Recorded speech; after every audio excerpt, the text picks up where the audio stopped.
अस्सलाम वालेकुम, कैसे हैं आप सब। तो आज हम बात करेंगे एक्सरसाइज 2A के क्वेश्चन नंबर 1 की। मेरे पास ये D2 है जिसको बुक 2 भी बोलते हैं और उसका ये चैप्टर नंबर 2 है जिसका नाम है linear graphs and simultaneous linear equations. तो इस चैप्टर से रिलेटेड मैं बहुत सा कंटेंट पहले भी अपलोड कर चुका हूँ, वो आप लोग वो भी देख सकते हैं। तो आज हम बात करेंगे इसमें क्वेश्चन नंबर 1 की। तो आइए स्टार्ट करते हैं इसको। तो क्वेश्चन नंबर 1 में एक आपको ग्राफ बनाकर दिया गया है जिसमें दो लाइन्स रिप्रेजेंट की गई हैं। एक का नाम लाइन नंबर 1 है, ये आपको यहाँ पे रेड लाइन नज़र आ रही होगी जिसका नाम लाइन नंबर 1 है, और ये हॉरिजॉन्टल लाइन है। और इसी तरीके से एक लाइन नंबर 2 है जो कि वर्टिकल लाइन है और वो -3 में से पास कर रही है, और लाइन नंबर 1 जिस तरह 4 में से पास कर रही थी। तो ये दो लाइन्स बेसिकली आपको बनाकर दी गई हैं, एक हॉरिजॉन्टल लाइन और एक वर्टिकल लाइन। तो नीचे आपसे पूछा जा रहा है write down the gradient of each of the given lines. तो हमने बताना है कि इन लाइन्स के ग्रेडियंट क्या हैं, यानी लाइन नंबर 1 का ग्रेडियंट क्या है और लाइन नंबर 2 का ग्रेडियंट क्या है।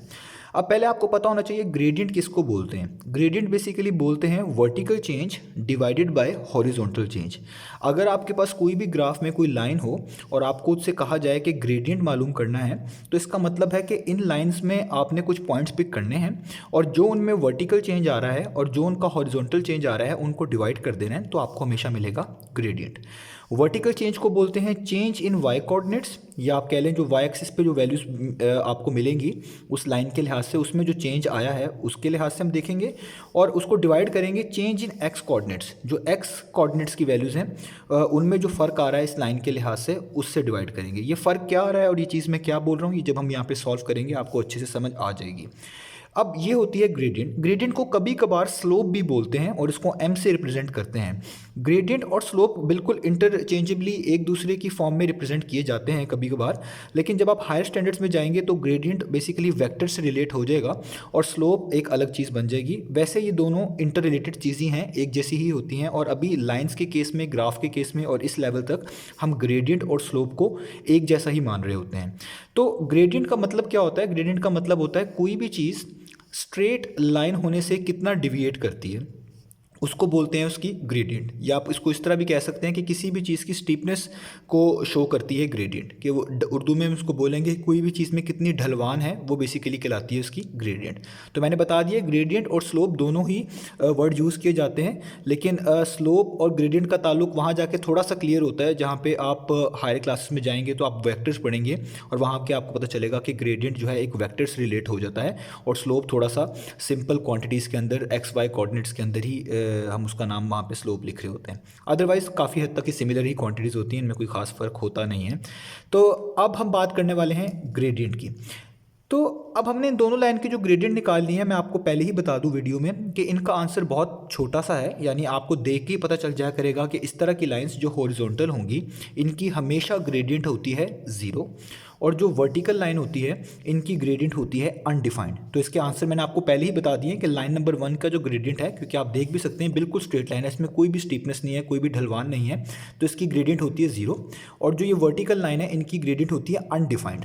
अनडिफाइंड क्यों होती है? क्योंकि इसके अंदर कोई चीज़ 0 से डिवाइड हो रही होती है, जिसको हम बोल रहे होते हैं हॉरिजॉन्टल चेंज।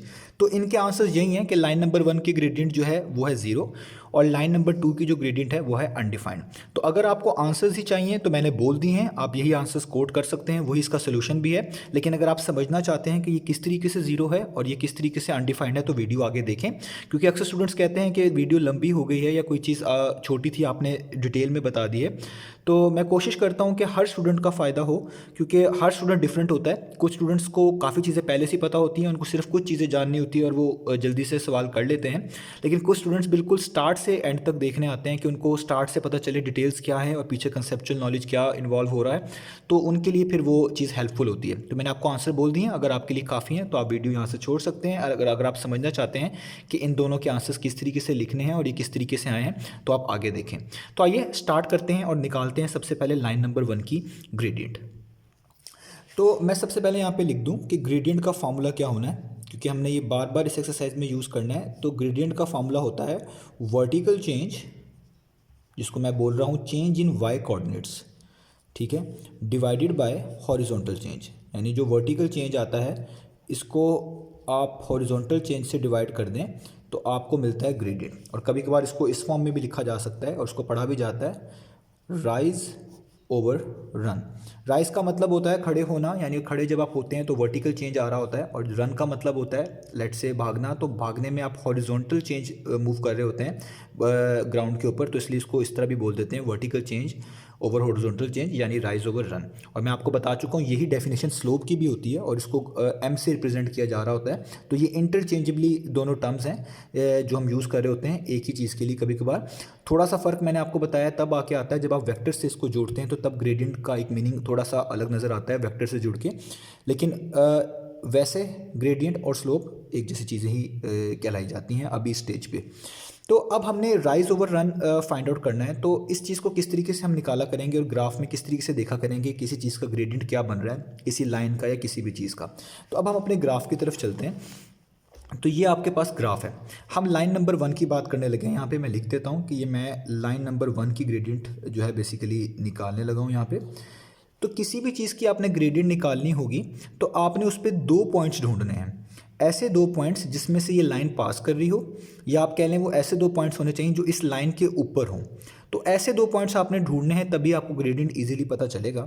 अब आप देख सकते हैं ये लाइन नंबर 1 जो है इस 4 में से पास कर रही है, तो ये 4 भी एक पॉइंट है और ये है वाई एक्सिस के ऊपर।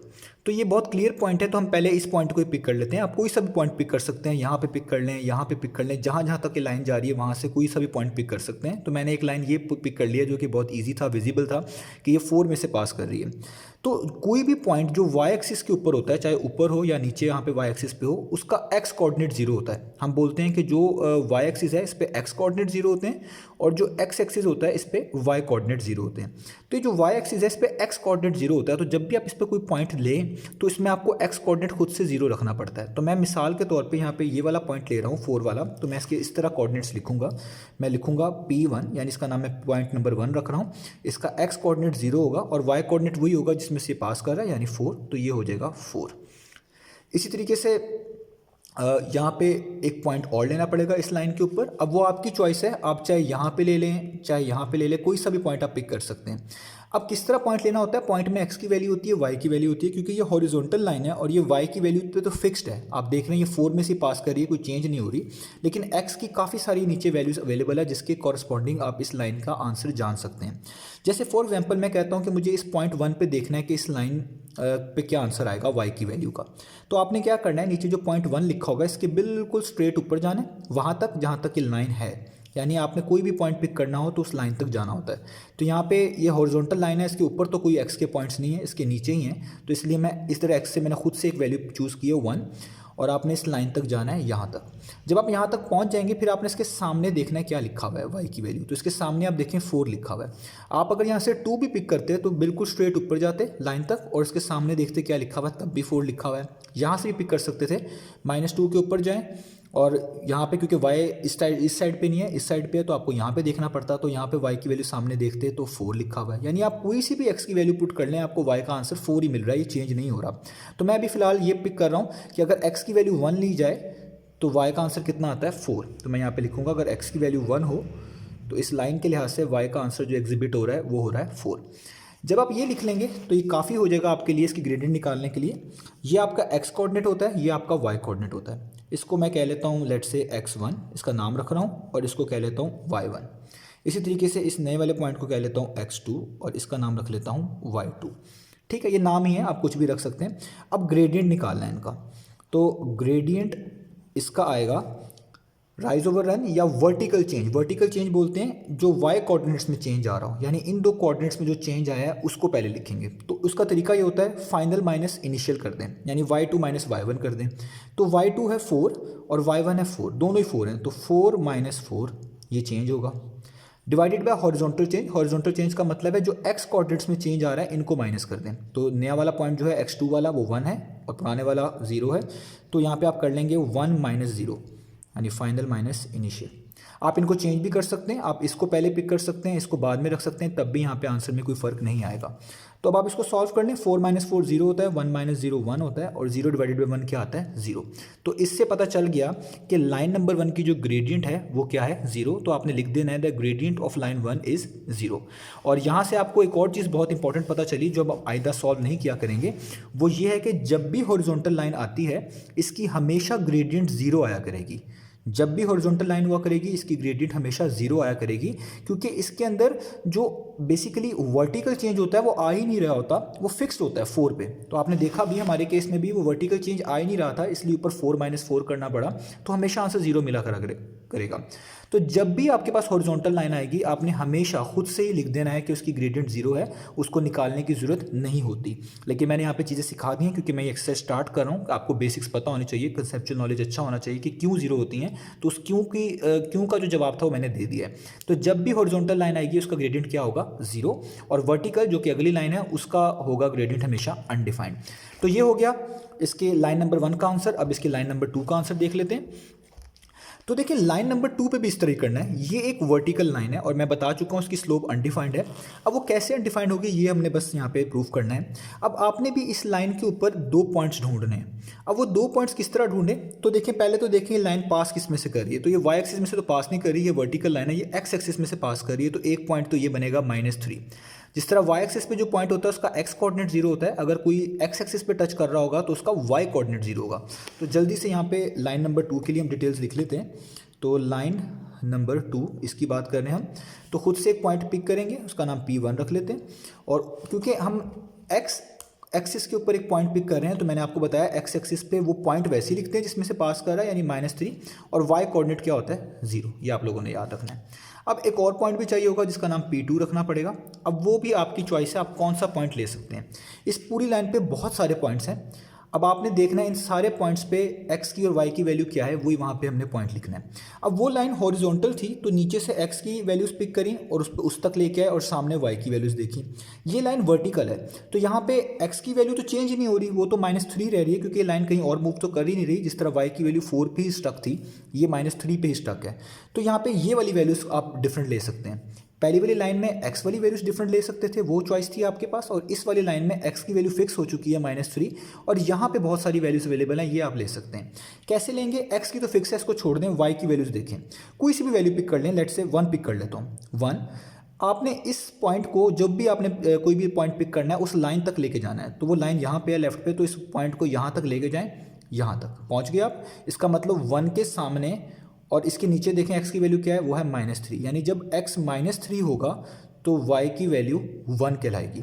कोई और पॉइंट भी पिक कर सकते हैं, जैसे अगर आप 2 पिक करते हैं तो 2 को यूँ लेके जाते हैं यहाँ तक, तो इसका मतलब जब x -3 है तो y की वैल्यू 2 है। इस तरह हम पॉइंट पिक करते हैं। तो मैं अभी 1 की बात कर रहा हूँ, तो जब x 1 है तो y की वैल्यू फिक्स, यानी सॉरी जब y 1 है तो x की वैल्यू फिक्स यानी -3 है।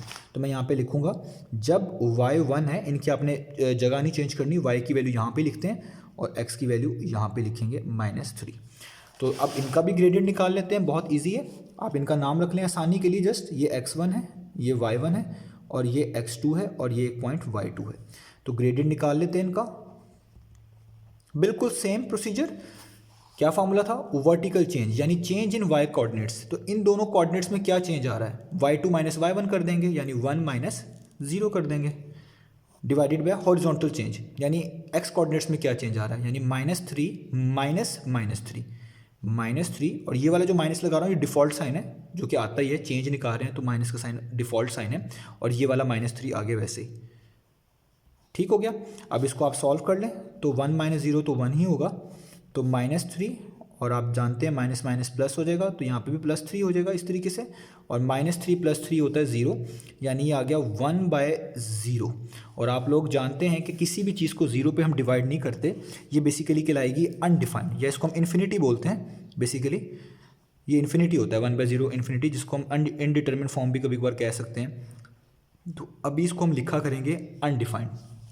इसका मतलब लाइन नंबर 2 की जो ग्रेडियंट है वो क्या है, अनडिफाइंड।